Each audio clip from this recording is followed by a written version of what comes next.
UFC 역사상 체급을 불문하고 최강 신체 능력과 넘사벽의 기술력을 자랑하여 고투로 평가받는 파이터.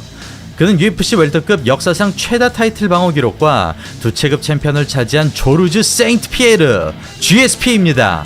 2007년 사고에 가까운 패배 이후 단 한 차례도 지지 않은 그는 통산 전적 26승 2패 14피니시를 기록했고, 아직 이종 격투기에 머물러 있던 시절부터 알렉산더 볼카노프스키가 UFC에 입성할 때까지 가장 높은 곳에서 내려오지 않았습니다. 그러나 그의 완벽한 승리 공식이 딱 한 번 깨질 뻔한 적이 있었으니 상대는 NCAA를 쓸어 담은 괴물 레슬러 조니 핸드릭스. 두 사람의 대결은 뜨거운 판정 논란에 휩싸이죠. 경기가 끝난 뒤 대조되는 두 선수의 모습 좀 보세요. 패자인 조니 핸드릭스는 경기를 아직 안 뛴 것 같을 정도로 깨끗한 얼굴을 하고 있는데, 승자인 UFC 최강자 GSP는 아예 폭행을 당한 사람 같은 모습을 보이고 있습니다. 아니 5라운드 동안 싸웠는데 패자의 얼굴만 멀쩡한, 참 굉장히 이상한 결과였습니다. 솔직히 GSP 팬이지만 이 경기는 애매한 부분이 참 많았는데요. 최강 챔피언 GSP도 이번 경기의 결과에 대해 부끄럽다고 생각했는지 그는 이 경기 이후 벨트를 내려놓고 4년 동안 경기를 뛰지 않습니다. 도대체 어떤 경기였길래 이렇게 논란이 많았는지, 그리고 최강 챔피언 GSP가 왜 사실상 은퇴를 선언할 정도로 큰 쇼크에 빠지게 되었는지 오늘 영상을 통해 알아보도록 하겠습니다. 시청자 여러분 안녕하십니까. 대한민국을 대표하는 격투기 및 무술 전문 분석 채널의 차도로입니다. 차도로와 매미킴이 함께하는 격투 토크 구독 부탁드리겠습니다. 조르주 생피에르는 단순히 장기 집권 챔피언을 넘어 MMA의 발전과 개념 정립에 있어 지대한 영향을 끼쳤습니다. 그의 등장으로 원거리 수싸움과 이를 셋업으로 한 타이밍 태클이 완성됐으며 GSP가 구축한 운영법은 MMA의 기본으로 확립되어 있습니다. 그런 GSP의 전설적인 행보는 2005년부터 본격적으로 시작됩니다. 프랭크 트리그와 션 셔크라는 두 거물을 잡아낸 그는 당시 무적에 가까웠던 BJ 펜을 제압, 자신에게 첫 패배를 안겨주었던 맷 휴즈를 꺾어내며 웰터급 챔피언을 차지합니다. 그 뒤 맷 세라에게 역사의 길이 남을 업셋을 선사했으나 오히려 이 패배는 커다란 자산이 되었는데요. 맷 세라에게 당한 일격으로 보다 안정적인 운영을 추구하게 된 그는 극한에 다다른 포인트 타격으로 스탠딩을 지배한 뒤 상대가 달려드는 순간 카운터 태클로 응수하는 무적의 승리 공식을 구축합니다. 이를 토대로 맷 세라에게 넘겨줬던 벨트를 탈환한 GSP는 앤더슨 실바와 더불어 난공불락의 존재로 거듭납니다. 그는 최강의 2인자인 존 피치를 압도한 데 이어 BJ 펜, 조시 코시책, 제이크 쉴즈 등을 잡아내고 타이틀 6차 방어에 성공. 이어지는 경기에서 잠정 챔피언 카를로스 콘딧을 만납니다. 그리고 GSP는 마치 전세계 파이터들에게 시범을 보이듯이 타격가를 상대하는 최적의 전략을 제시합니다. 노골적으로 태클을 노리는 게 아니라 스탠딩 공방을 펼침으로써 펀치 압박을 심어주고 대치구도에서 킥으로 포인트를 획득하자 콘딧의 입장에서는 같이 원거리 견제를 하지 않는다면 손해가 누적되는 상황이 만들어집니다.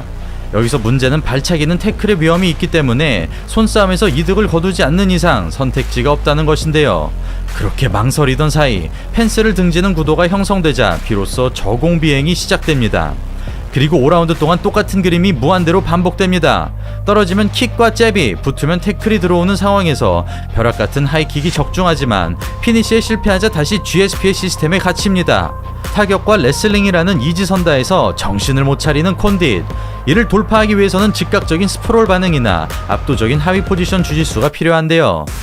현대 MMA는 수준이 너무 높아져서 1, 2전의 신인 선수라도 모든 영역을 잘하는 올라운더가 태반이지만 당시만 하더라도 타격가는 타격만, 레슬러는 레슬링만 하는 시대의 끝자락이었기 때문에 타격과 레슬링을 하나로 묶은 GSP의 움직임은 절대로 넘을 수 없는 통곡의 벽과도 같았습니다. 그렇게 카를로스 콘딧을 박살낸 GSP는 이후 닉 디아즈를 상대로 타이틀 8차 방어에 성공합니다. 어느덧 11연승을 기록한 그는 도저히 파고들 여지가 보이지 않았으며 마땅한 도전자조차 없는 상황이었습니다. 그런데 이 시기 UFC는 세대 교체의 바람과 함께 새로운 시대를 맞이하고 있었습니다. WEC와 스트라이크 포스가 흡수됨에 따라 전 체급의 선수풀이 비약적으로 증가했고, 크리스 와이드먼이 앤더슨 실바의 장기 집권을 무너뜨리는가 하면 20대의 존 존스가 이전 시대 파이터들을 괴멸시키기도 했습니다. 이런 시대의 변화는 2010년대 초중반부터 나타났으며 타격과 그래플링을 모두 잘하는 것은 물론 모든 체급의 선수들이 거대해지고 있었는데요.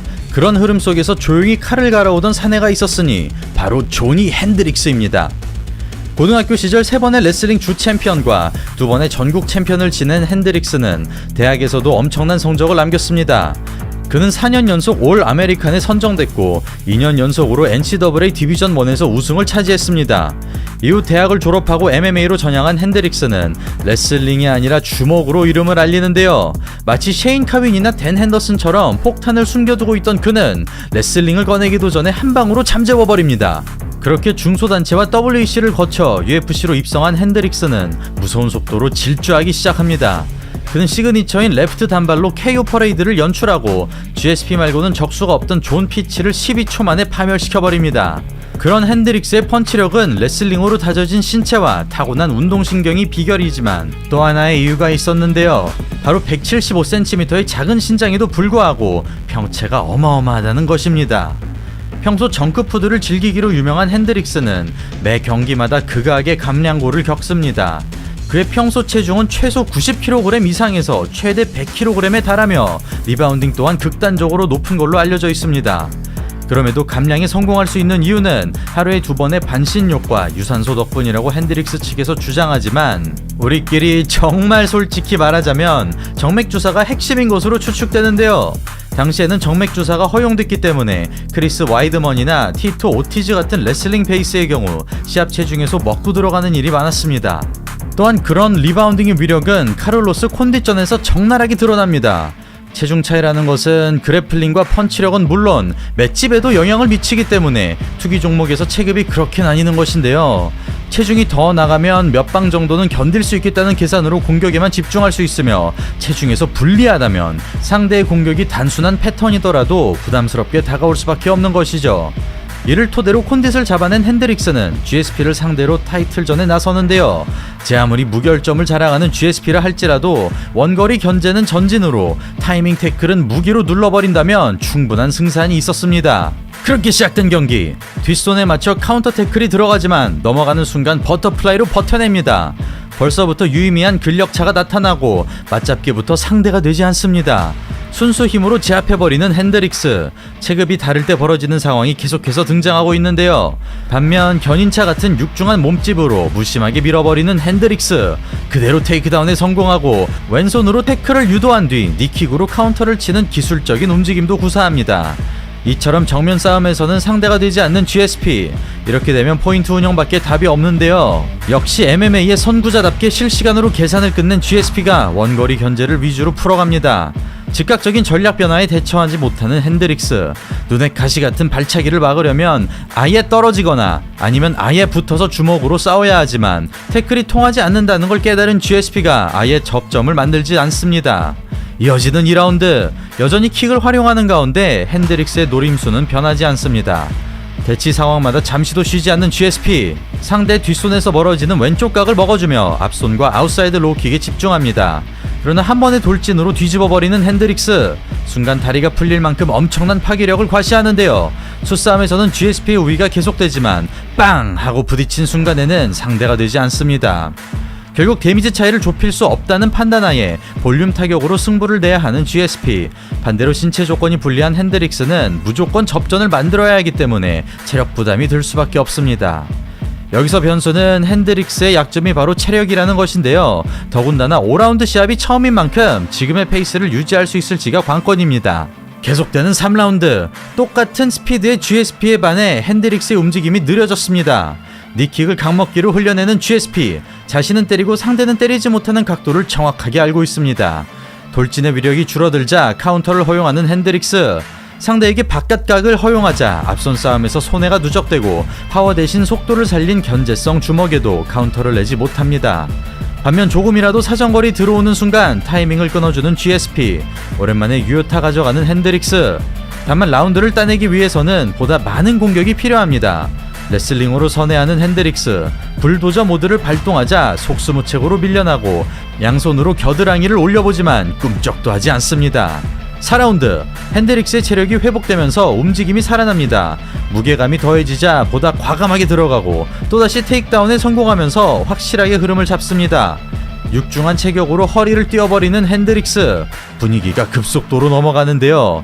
카운터를 맷집으로 받아내며 공격에만 집중하고 시도하는 족족 유효타로 들어갑니다. 그럼에도 앞중심으로 펀치 압박을 심어주면서 선제 공격을 억제하는 GSP. 연이어 놀라운 판단력을 보여주지만 여전히 클린치에서는 상대가 되지 않습니다. 굳이 무리하지 않는 핸드릭스. 컨트롤 타임만 가져가며 체력을 비축하는데요. 뒷손 중심의 전진 러시로 클린치를 만든 다음 케이지 컨트롤을 유지한다면 판정 승리를 노려볼 수 있습니다. 마지막 5라운드. 다시 1라운드의 스피드로 돌아간 GSP가 많은 활동량으로 승부수를 띄웁니다. 잽 태클 하나에도 박력이 묻어나고 한쪽 다리부터 착실하게 제압합니다. 그럼에도 넘어갈 기미가 안 보이는 핸드릭스. 그러나 핸드릭스 역시 이전의 파괴력을 보여주지 못하는데요. 오히려 압박의 주체가 바뀌면서 공간이 사라지자 컨비네이션에 이어 테이크다운을 허용합니다. 스피드가 현저히 저하되면서 뒷손을 못 내는 핸드릭스. 더 이상 빠지지 않는 GSP. 바디잽의 앞면 스트레이트. 다시 아래로 내려갑니다. 싱글렉에서 무릎치기를 추가하는 엄청난 테크닉. 5라운드 후반까지 고도의 집중력을 유지하고 남은 힘을 짜내 기무라를 노려보지만 모든 라운드가 마감됩니다. 내용을 정리하자면 펀치력과 근력차를 토대로 핸드릭스가 근거리 공방에서 우위를 가져갔고, 이에 GSP는 수싸움과 원거리 견제로 점수를 따라갔지만 5라운드를 제외한 모든 라운드가 쉽지 않았습니다. 핸드릭스가 크게 들어오는 경우 아예 빠지거나 카운터 태클 또는 카운터 펀치라는 세 가지 옵션이 있지만, 펀치는 맷집으로 무시하고 태클은 무게로 눌러버리는 바람에 낼 수 있는 선택지가 없었습니다. 그런 흐름을 1라운드 중반부터 파악한 GSP는 최대한 대치 구도를 유지하면서 볼륨 타격으로 대응했는데요.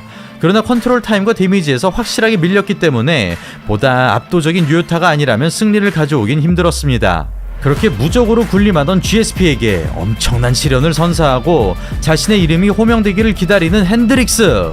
그러나 판정단의 선택은 달랐으니 두 명의 심판이 48대 47로 GSP의 손을 들어준 것이었습니다. 개인적인 생각으로는 2, 4라운드는 핸드릭스가, 5라운드는 GSP가 가져갔고 1라운드는 근소하게 남아 핸드릭스의 우위로 보였는데요. 이는 데미지와 공격 횟수 중 무엇에 더 중점을 두느냐에 따라 갈라지기 때문에 당시 엄청난 판정 논란을 낳았습니다. 그리고 이 경기의 여파는 생피에르가 잠정 은퇴를 선언하면서 더욱 뜨겁게 타오릅니다. 처음으로 한계를 맛본 GSP가 더 이상 벨트를 지킬 수 없다는 판단하에 타이틀을 내려놓은 것이라고 추측된 것이죠. 그리하여 웰터급 챔피언이 공석이 되면서 그 기회는 로비 라울러와 조니 핸드릭스에게 주어지는데요. UFC 역사의 길이 남을 접전 끝에 핸드릭스가 웰터급 타이틀을 차지합니다.